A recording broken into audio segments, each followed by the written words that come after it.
Point. You can see it in its entirety at cspan.org. The U.S. Senate is about to return from their weekly party lunches to work on a bill renewing trade restrictions against Myanmar, also known as Burma. And now to live coverage of the U.S. Senate. Cuts be in exchange for supplemental disaster relief funds. Last night we couldn't even pass a procedural vote to proceed to a bill that would provide this needed relief. This raises the question, what kind of country are we? Are we a country that takes care of the victims of disasters without hesitation or reluctance, or are we a country that engages in misguided debates in the midst of a disaster when our citizens need us the most? My state, Minnesota, has seen its fair share of natural disasters over the last few years. In the past year and a half, President Obama has declared 7 federal disasters in my state. I've seen the devastation that Mother Nature can cause. I've seen communities that desperately need federal assistance to recover. Northwest Minnesota has seen the phenomenon of 100-year floods turn into nearly annual events. Every spring, towns in the Red River Valley of the North hope that this year won't see another record-setting flood. This spring, I visited Georgetown, Minnesota, and watched as they built emergency earthen levees to protect their town. The town had run out of clay needed to build their levee, and the only choice left for them was to build up or dig up their baseball field, their park, the diamond and the rest of the park. I watched as they dug up the heart of their community to protect their homes and businesses. That same day I visited Oslo, Minnesota. Flooding in the Red River turns Oslo into an island town. Residents are cut off from the rest of Minnesota for weeks as the Red River floods all of the surrounding roads. That night as I left, I was one of the last cars to make it out of town before all the roads were closed, and its residents prayed that the temporary levees would hold. The residents of Georgetown and Oslo were doing what they could do to protect themselves, but not all disasters can be anticipated. On June 17th of last year, storms brought 39 tornadoes, 26 funnel clouds, and 69 reports of hail in Minnesota. 3 Minnesotans died. The town of Wadena was hit the hardest. 234 homes were damaged. The roof was torn off the high school, and the county fairgrounds and the community center were destroyed. After a disaster, Minnesotans have enough to worry about. It would be terribly unfair to pile politics on top of their worries. Natural disasters just happen. They're acts of God, and they happen without warning. Minnesotans need to know that when their state and local governments are overwhelmed, their federal government will be there to help them recover. Every state needs to know that. We're one country. And they need to know that we won't play politics with their lives and their livelihood. Many of the same people who are demanding that we offset the costs of natural disasters have voted year after year to fund our wars in Afghanistan and Iraq without paying for them. Some have done this for nearly 10 years now. They've passed on well over $1 trillion in debt to our children to finance wars that haven't been a surprise and that we could have and should have been budgeting for from the beginning. For the last 10 years, we've paid for wars by borrowing from countries like China, willing to finance our debt, and by giant emergency spending bills that are called. That's unusual in American history, where wars usually prompt reevaluations of our fiscal policy. This spring, I introduced my Pay for War resolution to address this fiscal irresponsibility. My resolution would simply require that war spending be offset in the future. To be sure, there can be real emergencies that require the immediate exercise of military force with its attendant costs. That's why my resolution allows the offset requirement to be waived in such emergencies. But when you know year in and year out that you're going to be at war, you should budget for that and not just pass the costs on to your children. Iraq and Afghanistan have cost us well over $1 trillion, and we will be paying for years to care for the veterans who came back with the wounds of war. That didn't single-handedly create our deficit problem, but it sure made it a lot worse.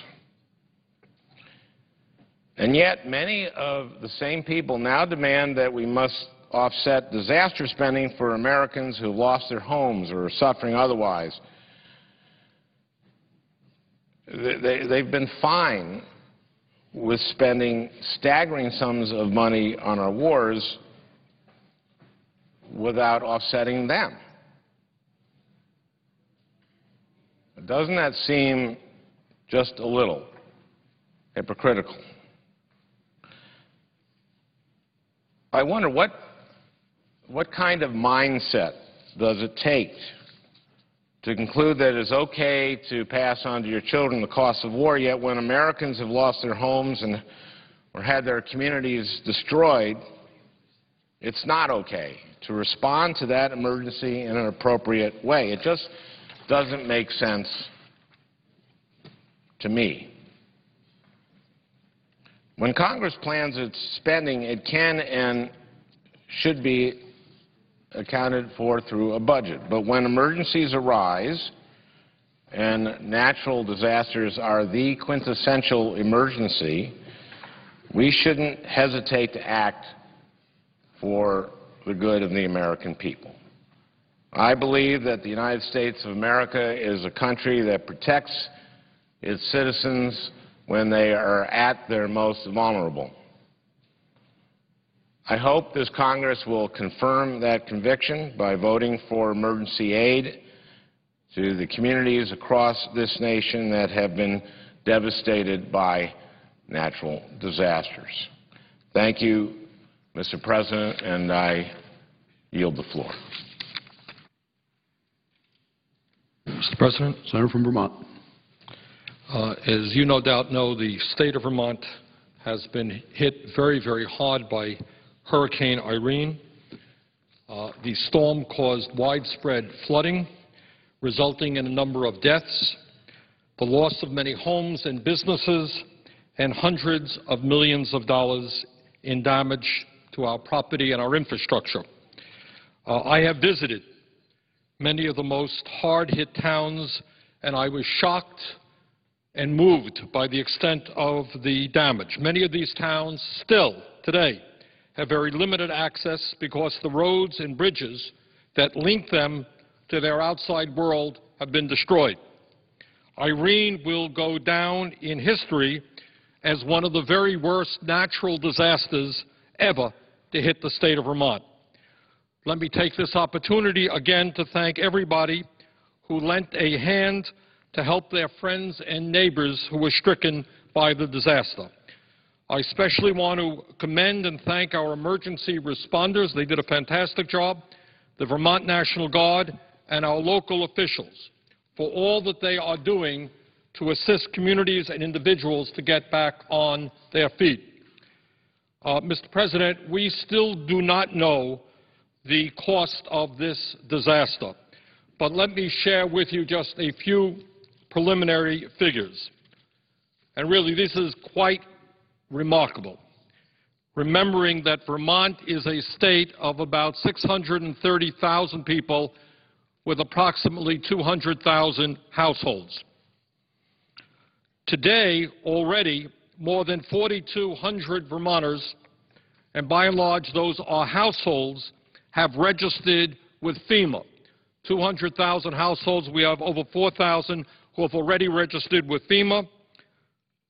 To date, there have been more than 700 homes confirmed as severely damaged or totally destroyed.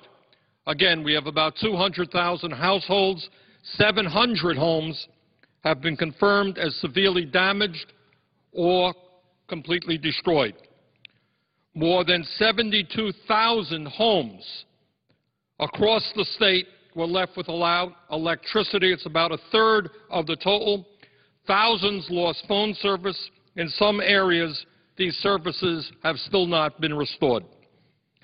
The storm knocked out 135 segments of the state highway system, as well as 33 state bridges. 13 communities were completely isolated for days. 35 roads and bridges are still shut down, while many others are only open for emergency services. Hundreds of farms and businesses have been destroyed, undermining the fabric of our rural economy. Our Amtrak and freight services were completely suspended as tracks literally washed into rivers. One of our two Amtrak lines is still down today.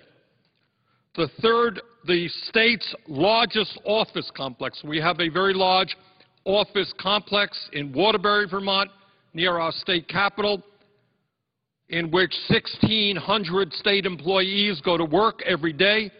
It is the nerve center of the entire state.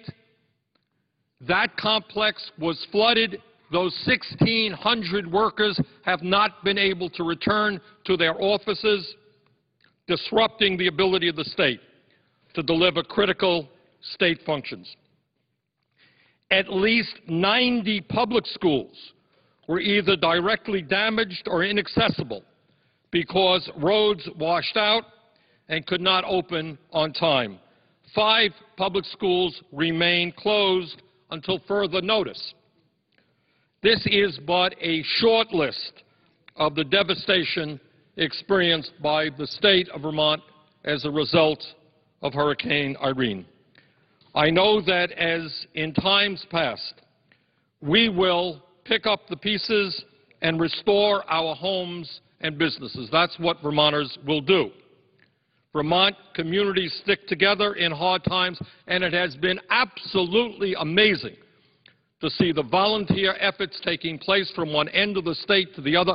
Comes to mind now police officers from the northern part of the state relieving their brothers and sisters in the southern part of the state who are under stress. We're seeing that in almost every area, strangers coming to help people whose homes and businesses were flooded. But the simple fact is that Vermont cannot do it alone, nor can any other state hard hit by disaster. The scale of what Hurricane Irene did is overwhelming for a state of our size. The federal government has an important role to play in disaster relief and recovery. Historically it has, and today it has. When our fellow citizens in Louisiana, and I see the senator from Louisiana here, suffered the devastation of Hurricane Katrina, people in Vermont, in a very deep sense, were there for them. When the citizens of Joplin, Missouri were hit by the deadly tornadoes, people on the West Coast were there for them, and when terrorists attacked on 9/11, everybody in America was there for New York City. That is what being a nation is about. The name of our country is called the United, U-N-I-T-E-D, United States of America. And if that name means anything, it means that when disaster strikes one part of the country, we rally as a nation to support our brothers and sisters. I would like to thank, in that context, Majority Leader Reid and Senator Landrieu for their commitment to drafting a disaster relief supplemental appropriations bill to provide $6.9 billion in disaster relief funding. At a time when funding is tight and every appropriation is subjected to even more intense scrutiny, the Majority Leader and Senator Landrieu are doing exactly the right thing in addressing these needs now, and Senator Reid has my full support. While it is imperative for Congress to adequately fund FEMA's Disaster Relief Fund, the federal response, in my view, should be more comprehensive, as it has been for past disasters of this scale.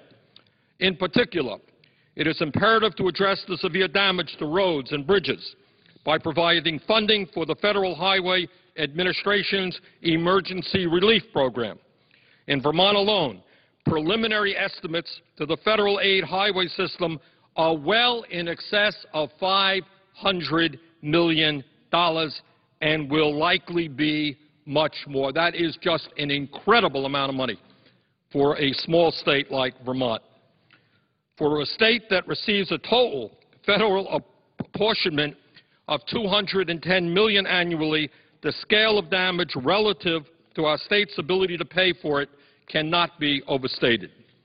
Similarly, it is important to provide sufficient emergency funding for programs like Community Development Block Grants, the Economic Development Administration, the Emergency Conservation and Emergency Watershed Protection Programs at the Department of Agriculture, the Disaster Loan Programs at the Small Business Administration.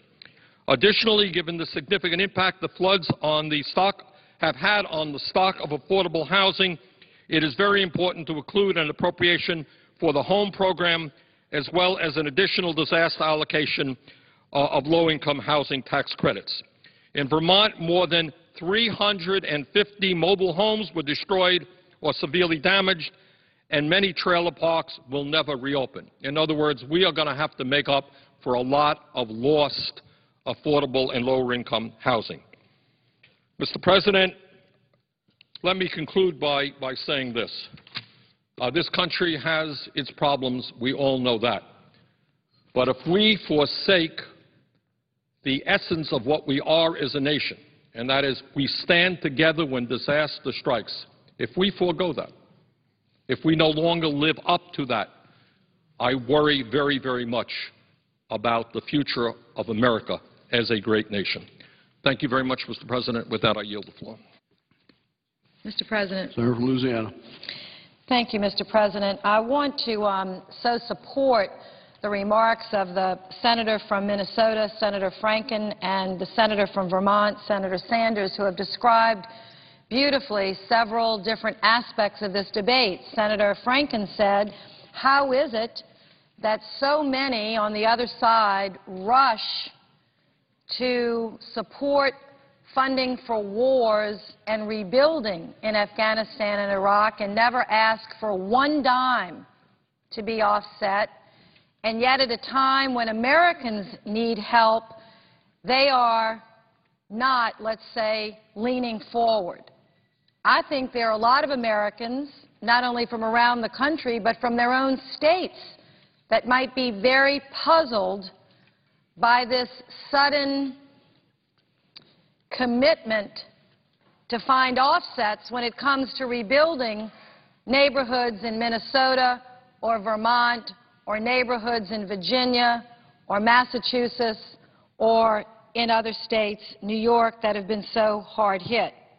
I think they'll have some explaining to do, which is why I'm hoping that today, when we retake this vote, that many of my friends on the other side will consider the leadership showed last night by Senators Blunt, Senators Brown, Senator Coates, Senator Collins, Senator Heller, and Senator Snowe. These 6 senators voted yes to move forward to try to find a way to find the political will to provide funding for disaster victims now, and not wait, but send them a powerful and strong and clear and unambiguous signal that the United States Senate and the United States Congress hear their cries and we know of their anxiousness and distress, and we will respond, and we'll fight about how to pay for this later, not now. What they need to hear from us now is that help is on the way. What they need to hear is the fund will be replenished. What they need to hear, mayors and county commissioners and governors, Republicans and Democrats, from Governor Christie in New Jersey to Governor McDonnell in Virginia, who have given their support for funding disasters now. What they need to do is not worry about us. They've got enough to worry about. They've got roads to rebuild and neighborhoods to rebuild and rivers to get back in their banks. I heard today from Senator Schumer that in one of the canals, potentially I think it was the Erie Canal, the lock is no longer connected to the canal. That's how powerful the water was. There's a lock and then there's a canal, but they're not together.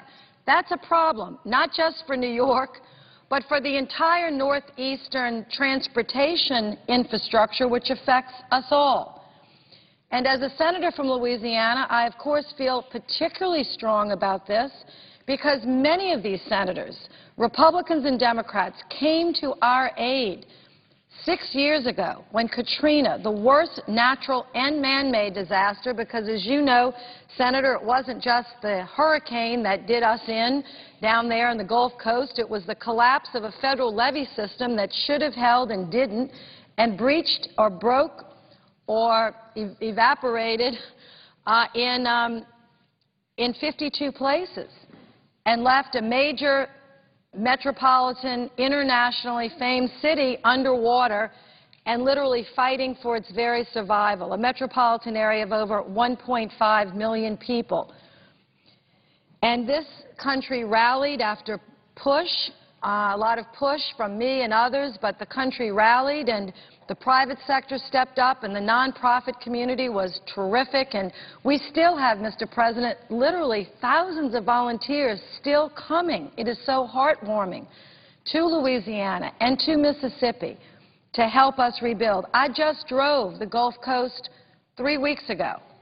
Just my husband and I said, let's go see Waveland. Let's go see the coast of Mississippi and how it's coming along. I visit our neighborhoods regularly in South Louisiana to see how they're coming along. They still, 6 years later, are struggling. I don't think there's one house up for every 10 destroyed in Waveland today.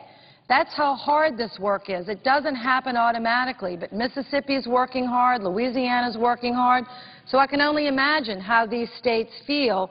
Joplin, Missouri, the state of Missouri, hit by tornadoes that I understand the winds might have exceeded 250 miles an hour, unheard of. This is not time, to my friends on the other side, to sit on your hands or to take out your green eye shade and pencil and figure out how we're going to pay for it this week. We have all year to debate that. We need to send them emergency funding now and worry about how to pay for it later. This is the number of, this is what our map looks like. Green is too pleasant of a color for this map, but this indicates the destruction or the number of disasters that have been declared by the President. You can see for the first time, I believe, in our nation's history, a disaster has been declared in every state but two. Michigan and West Virginia. Now, Michigan technically could be declared a disaster because it's been under an economic disaster now for several years, but not a natural, weather event. But they most certainly are having very tough economic times in Michigan, and West Virginia always has tough times as one of our poorer states. So really, the whole country is in need. Why would the other side sit down when America is lit up with disasters? We have got to ask them to reconsider, move forward with the $7 billion help now. And not only is it the right thing to do and the moral thing to do and what Americans do for each other and what we should do, but it's really all about, besides the moral aspect, which is obviously the most important, But there's a real immediate economic benefit to this.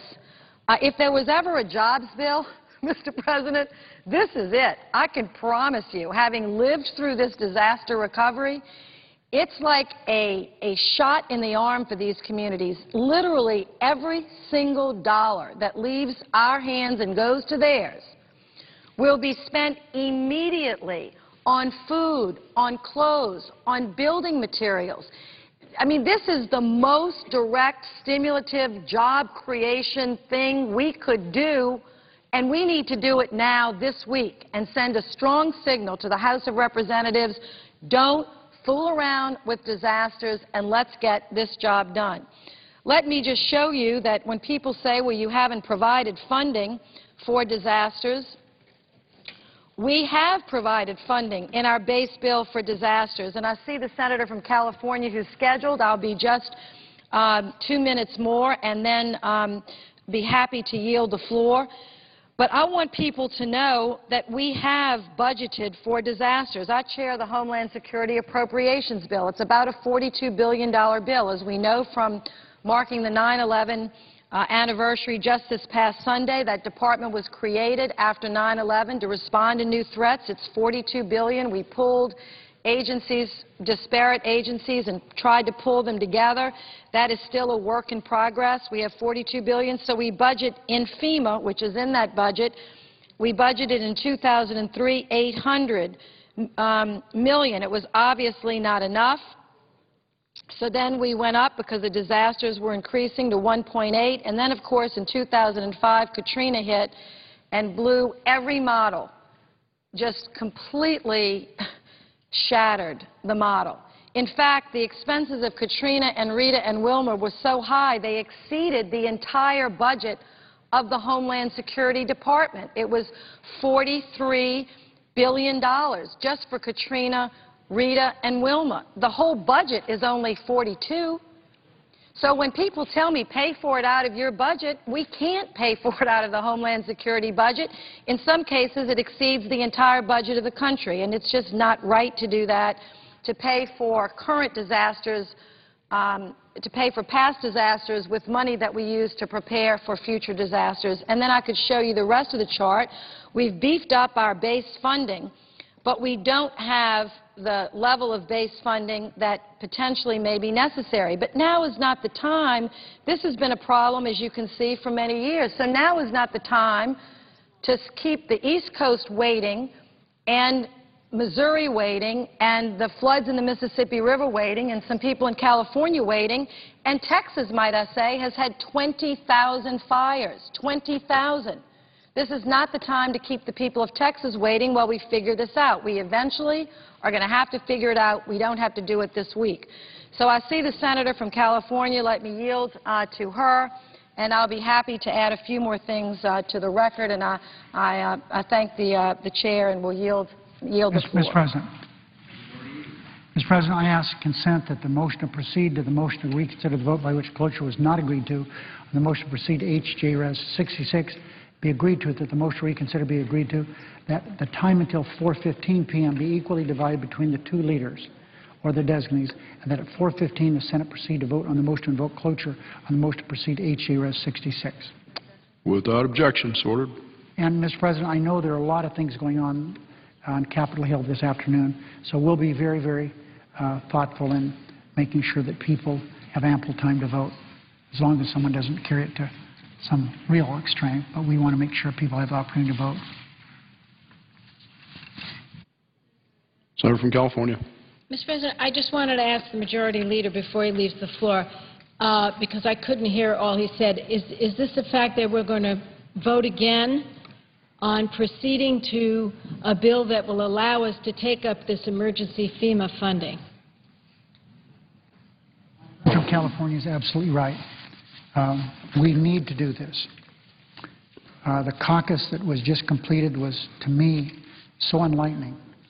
The two senators from New York indicated, for example, that the Mohawk River, because of those storms, changed course. And the Erie Canal locks don't work. They're going to have to spend lots and lots of resources to get the Erie Canal back so it works and can handle commerce in that part of the state. that part of the country. That's just one thing.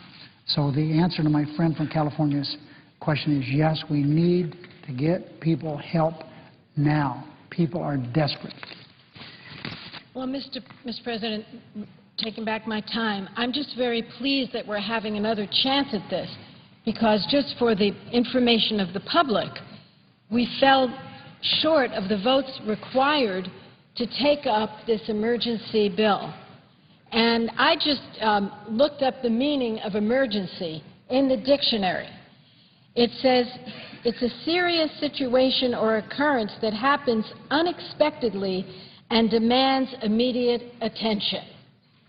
So that was Webster's dictionary. It was dictionary.com. They got the best definition. I'm going to repeat it. An emergency is a serious situation or occurrence that happens unexpectedly and demands immediate action. And that isn't a Democratic definition or a Republican definition or an independent party definition. That's what an emergency is. And to anyone who says that don't worry, if an emergency happens, you can take care of it just from your existing funding, it's just not true. Senator Landrieu is our leader here in the Appropriations Committee. What she has told us just in a meeting we had a few minutes ago is that there is support in her committee to fund FEMA, the Federal Emergency Management Administration. They are the ones, as everyone knows, that gets out there, and how could I ever forget the wonderful James Lee Witt, who headed FEMA during the days of Bill Clinton, and we had, Senator Feinstein and I, earthquakes, floods, fires, everything, and he was out there. And there wasn't even a question. He knew that we would rebuild. He knew that he could make those commitments. And I will tell you this, Senator Landrieu held up a map that shows 48 states have been hit by horrible emergencies, some that we never anticipated, like a terrible earthquake right here in this area, floods that had not been experienced since the 20s in Vermont. And I want to say, in behalf of California, we've had some horrible problems, and we've had some terrible emergencies. President worked with the governor. We have these disaster declarations now because the funds we set aside just weren't enough, and that isn't anybody's fault. It's an emergency, a serious situation that happens unexpectedly. So we have to move. And I've heard, you know, one of the Republican leaders in the House say, we got to cut spending to pay for this emergency, and he has recommended a place to cut that will cut jobs. Will cut jobs and will stop us from being able to reinvigorate our manufacturing sector. That's ridiculous, unnecessary, unwarranted. We all know we're going to move to deficit reduction. We all know there's a smart way to do it. We did it when Bill Clinton was president. Spending on things we don't need to spend on, we invested in the things that we knew would create jobs, and we asked the billionaires to pay their fair share. Thank you very much. So let's not get this mixed up with deficit reduction. We are on a path to cut the deficit. We will cut the deficit. We know how to cut the deficit. We did it under Bill Clinton. We balanced the budget. We created surpluses, and we had the debt on the down. But don't confuse that with making sure that our communities are okay. I'll tell you something. The senators from Vermont spoke today at our lunch, and one of them had tears coming down his face talking about a woman who was very ill in one of their communities who had to go to chemotherapy It used to be a 5-minute drive by her car, and now has to drive an hour and a half in order to get her treatment. Please, don't talk about making someone like that suffer even more. Talk about what we can do as a nation when we pull together as Democrats, Republicans, Independents. I spoke at a memorial in my hometown on September the 11th, and when I put together my remarks, the thing that I kept harping on was the unity that we have. Well, we need to be true to ourselves and to our constituencies and to our beliefs, but there are moments in time when you say you come together as Americans. Now, I don't know if that woman in Vermont, what her party affiliation is, and I could care less. We need to help people who get stuck in these fires, in these disasters, in earthquakes, floods, and droughts. I just do not believe that the American people think when you have that kind of act of God, and that is the legal term as well as the true term, when there is an act of God like this, you can't be on your own. Last night, our leader tried to move to a bill that would allow us to take up assistance to these people in desperate need and keep our promises to those who were the victims of disaster in my home state and other states. Senator Landrieu, I'm correct. You told us 48 states since January 1st. I don't know. I think that my caucus is going to stand on its feet until this is done. We're not going to back off here. This is one nation under God, indivisible, with liberty and justice for all. I want to give justice to the people who are struggling, who are suffering, who pay their taxes. I want to help the small businesses that are underwater. There's no liberty if you're trapped in a house somewhere that's cut off because the road went out. And the senators from Vermont talked about the roads that are just impassable. Impassable. So last night we had a bad vote. We didn't have enough votes. We need 60 votes. And I hope anyone listening to the sound of my voice will call their senator and double-check how he or she voted. Hurricane Irene could cost more than $10 billion. It would make it one of the 10 most costly disasters in U.S. history. We've seen record flooding on the Mississippi, Missouri rivers, and we've seen lives lost and farmland devastated. Senators spoke in that caucus about what happened to their farmers. They don't have crop insurance for all these crops, and these particular crops were not covered.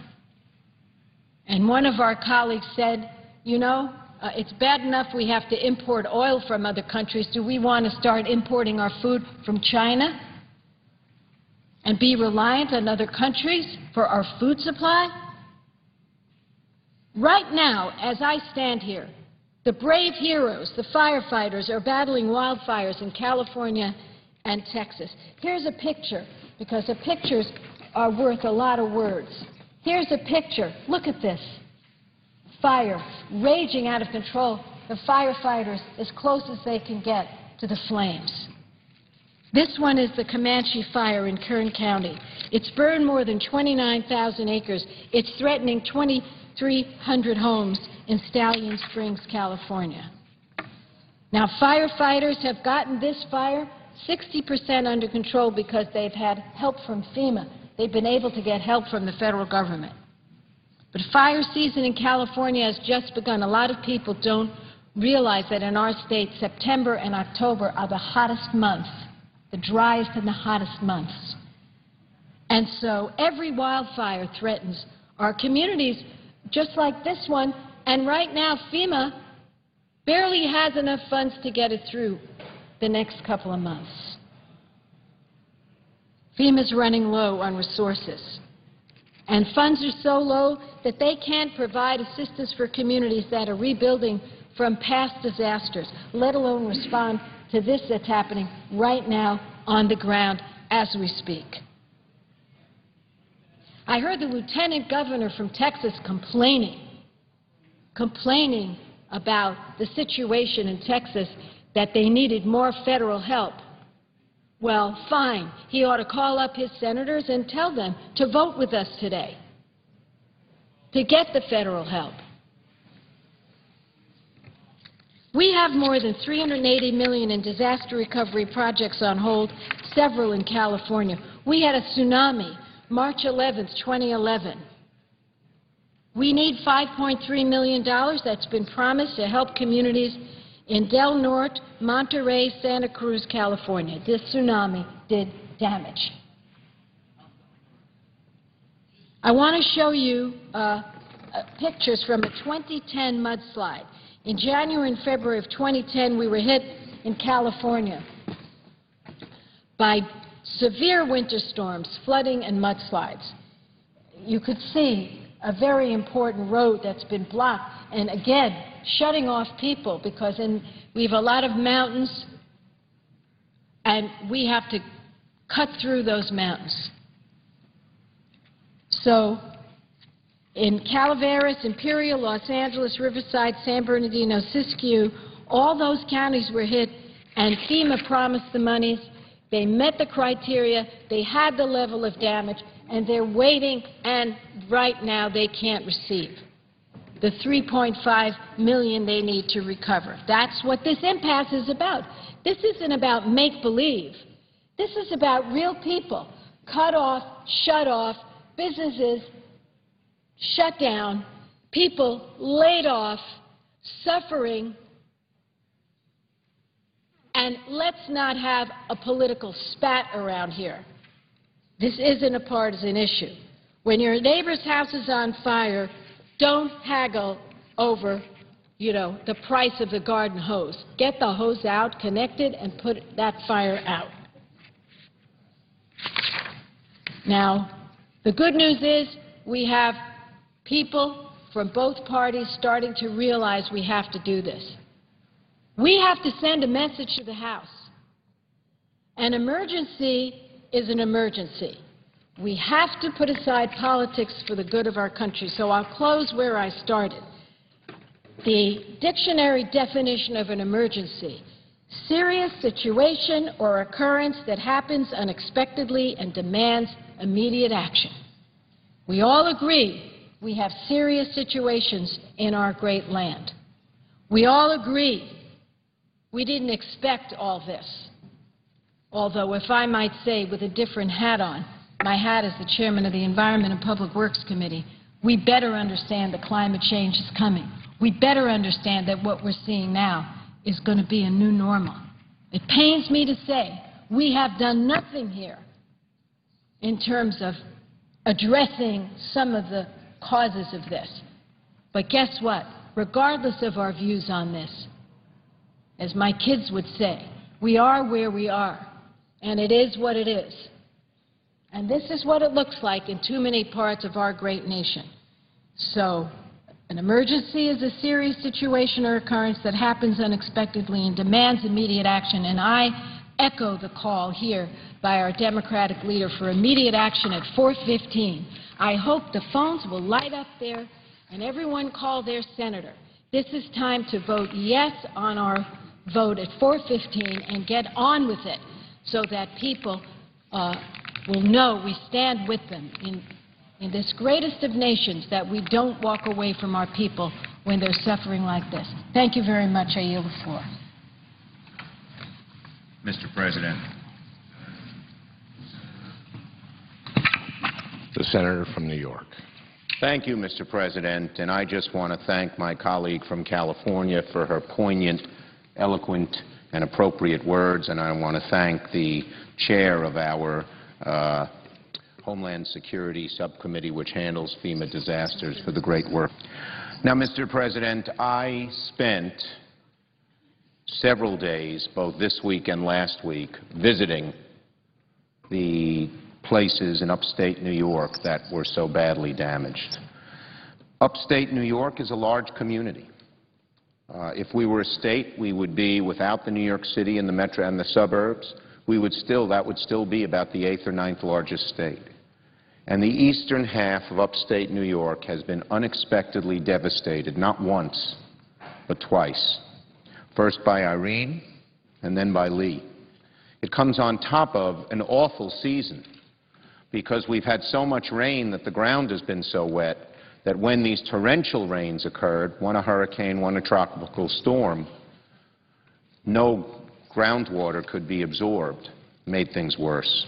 Let me just tell you a few of the things that I have seen, just to share with my colleagues. We went to a small village in Schoharie County. Schoharie County is a beautiful agricultural dairy county, and it's dotted by small little towns like much of upstate New York. We have the 3rd largest rural population in the country. Only Pennsylvania and North Carolina have larger rural populations than New York. We went down a beautiful street, nice typical street, could be a street that you might see on a Ozzie and Harriet type TV serial. Every single house, street after street, had all their belongings piled in front. The water from Schoharie Creek had so overflowed its banks that the entire town was flooded not by a foot of water, but by 3, 4, 5, 6 feet of water. And out front, you see the lives of the people who have been so turned, whose lives have been so turned inside out by the torrent of water. And they've lost thousands of dollars worth, each family, at a time they can ill afford it, but it's beyond that. It's the picture of Grandma and Grandpa at their wedding, the only one left that's gone. It's the chair that Dad sat in every night when he came home from work and loved.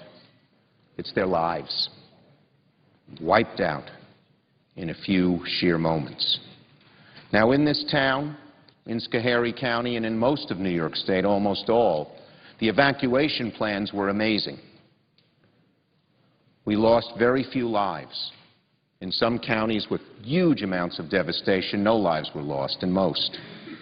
That's because of the great work, the emergency work of our relief workers. And as bad as Schoharie County was, because years ago FEMA had installed in a warning system, warning sirens, people were able to get out of their homes and avoid being drowned. A dam that, again, we had provided some dollars for, federal dollars, didn't break. Had it, it would have been even worse.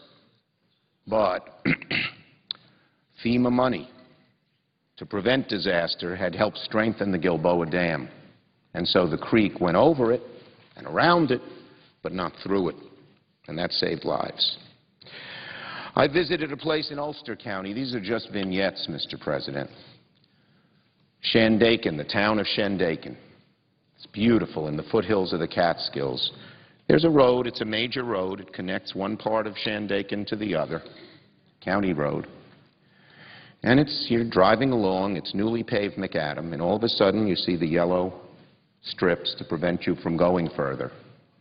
And there's a 30-foot gash in the road, just totally gone. 30 feet.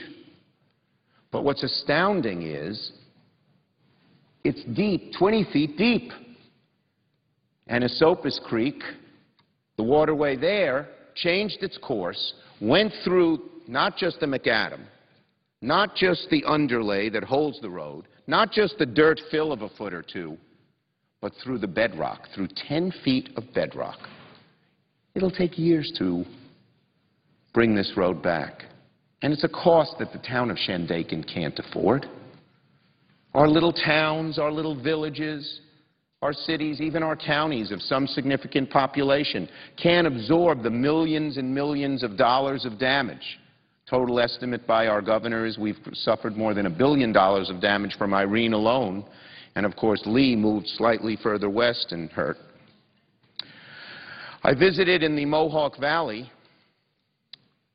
in the city of Amsterdam, a lock. It had been very damaged, and a dam that a bridge went over, the metal of the bridge, steel girders strong, were just twisted out of shape.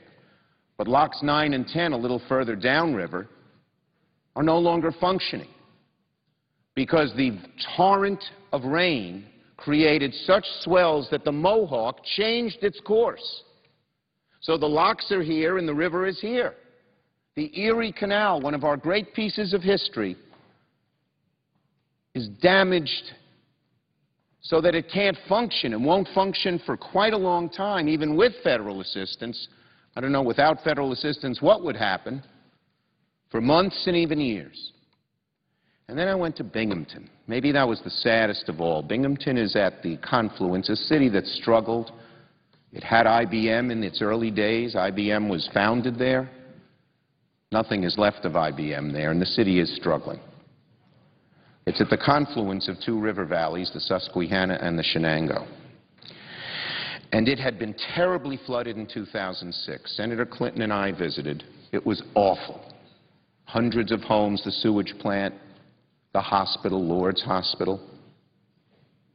Incidentally, Lourdes Hospital wasn't damaged because, again, FEMA, with remediation money after 2006, helped supply some of the money for a wall that prevented the Shenango River from damaging the hospital. So it, thank God, is functioning. But then we went to the shelter. 500-600 people who'd been there for days and have nowhere to go because they lived in rental apartments in downtown Binghamton, which was totally flooded. Every hotel and motel room in Binghamton is taken. There are very few rental apartments. They have nowhere to go. Nowhere to go. Now, maybe FEMA will come in and bring trailers like they did for your great state of Louisiana, Madam Chair. But without FEMA, I don't know what these people will do. They have food. The Red Cross is doing a great job, but they have nothing else. Their homes are gone. Their belongings are gone. Their clothes are gone. One gentleman came over to me and said, I would just like to try to get to my bank, which is closed and flooded, so I could take a few dollars out so I could buy some slippers. It's awful. Now, what does this mean policy-wise? It means that America cannot ignore these people. The people of New York, when Louisiana had trouble, didn't say our tax dollars shouldn't go to Louisiana. The people of New York did not say when there were terrible tornadoes in Joplin that our tax dollars should not go to Joplin. And I hope that the people in the rest of the country, represented by so many here on both sides of the aisle, will not say we're not going to step up to the plate. America has always stood up for disaster relief. Always, because we're one nation.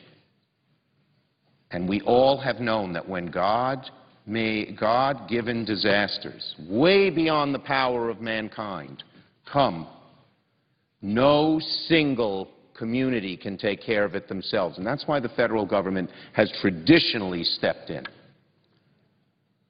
and regarded it as an emergency, and we've stepped in. We haven't had strings attached or conditions or put it in this bill or we'll give you a little money now and we'll see what you need later.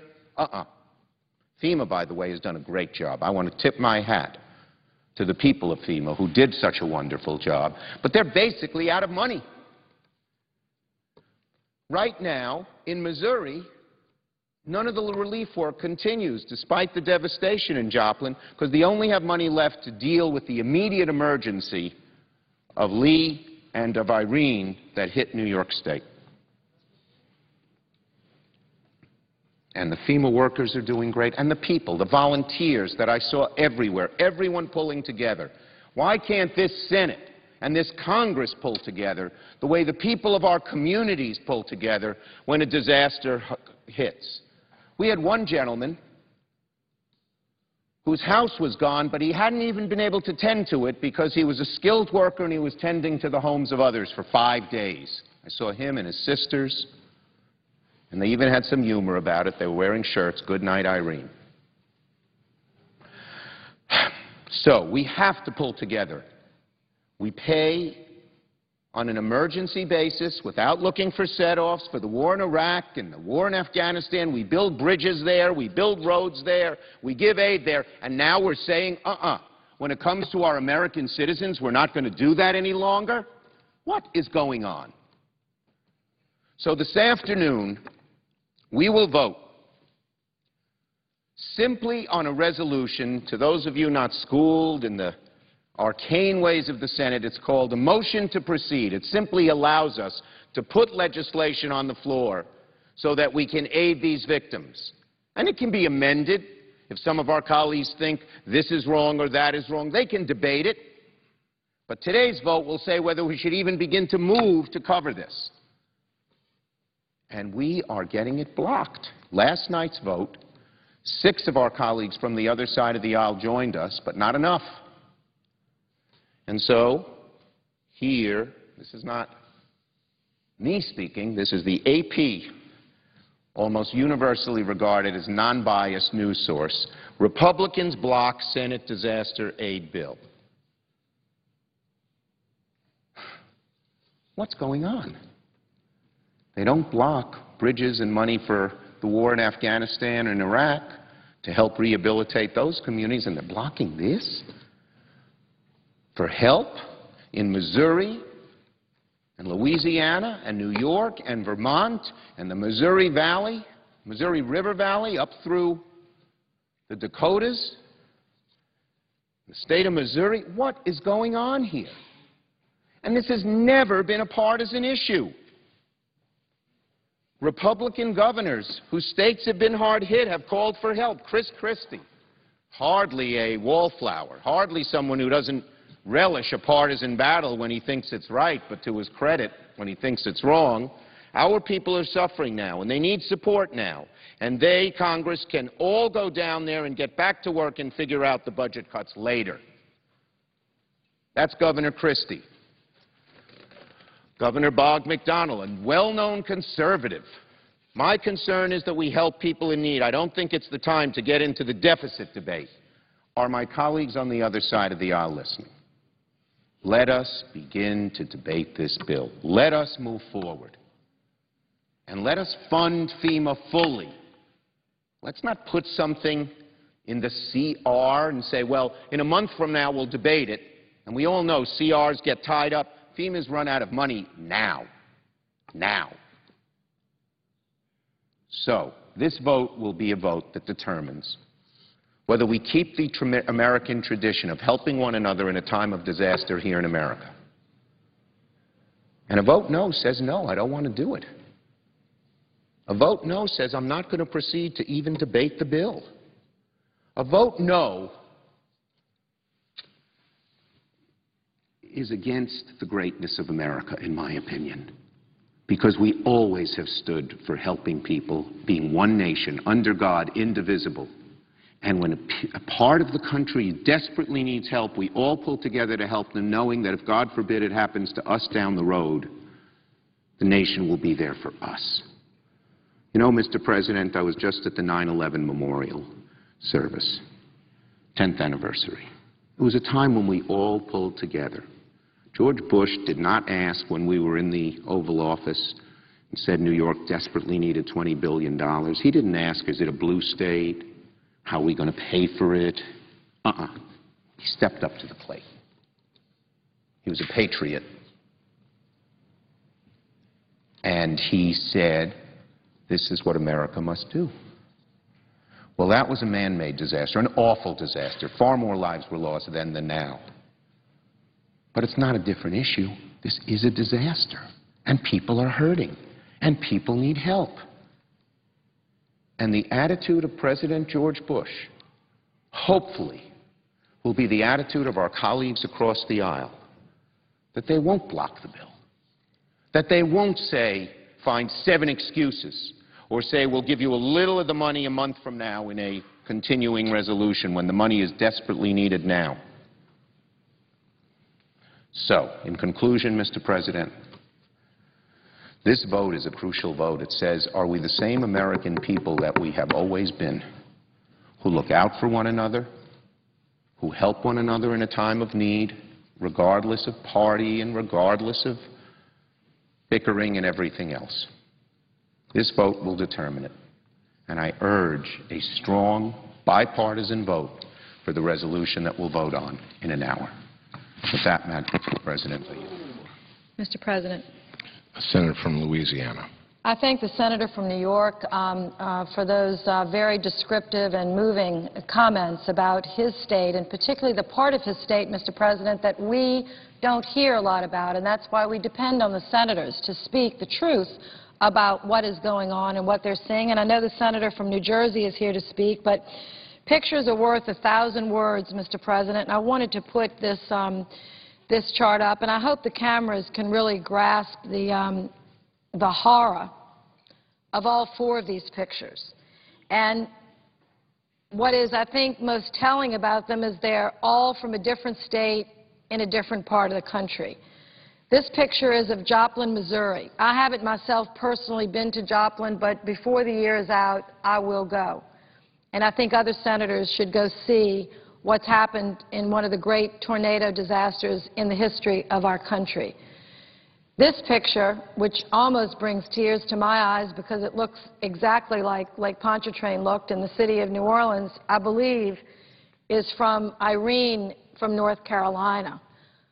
I mean, it is just heartbreaking. I'm sure this is a family that was on the coast and everything they had is destroyed, and it really is quite moving. This is a picture on the Mississippi River. I'm not sure in what county, but when our senators come to the floor to talk about rural areas and the devastation, I mean, at least in Missouri, you can walk down the street and find a neighbor whose home was equally destroyed and at least get a hug. Out here in these rural areas, you're by yourself. You know, it could be miles between your house and your neighbor's home. You can't even find the church that you worship together on Sunday. And here is Texas. We prayed for the rain last week to go west to Texas. It hit Louisiana again. They're the ones that need it, but they can't get it. 20,000 fires in Texas. Thousands of homes burned up. Now, Mr. President, before everybody starts to think, well, what is the great help? Yes, FEMA is a great help, but let me put this in perspective. You get $2,000 a family. Two. To help buy a toothbrush, maybe a few pieces of clothing, some initial toiletries, etc., and you get $30,000 for some immediate needs. It's not like we're trying to send people $1 million a house. How can people stand in the way of $2,000 in immediate need and $30,000 if you had a house that was worth $150,000 and you ran a little printing business in town and you lost both? The most you can get out of this bill is $30,000. Do they think we're being too generous here? It's a minimum support. So I wanted to make that clear, a minimum support. Now, if some people are lucky enough to have insurance, if the insurance company steps up and not tries to pull out the fine print like they did in Katrina and come up with 100,000 excuses why they can't fund the homes, then maybe they'll get homes. This isn't us trying to just dump millions of dollars on people that don't deserve it. So that is what I wanted to say. I'll have more to say, but I think these pictures speak 1,000 words. Again, FEMA is out of money. I don't want anybody coming here to vote to say, well, I didn't vote because FEMA has money. They're out of money. They're stopping projects all over the country because all they can basically do is have enough money to pay those immediate needs on the East Coast. Joplin, Missouri has been told, no, you have to wait. Louisiana and the Gulf Coast has been, no, you have to wait. We're happy to wait a few weeks. We understand the dilemma. But this cannot go on week to week and month to month. We need to pass a bill for the entire year and come back to it. I see the senator from New Jersey, and I'll yield the floor.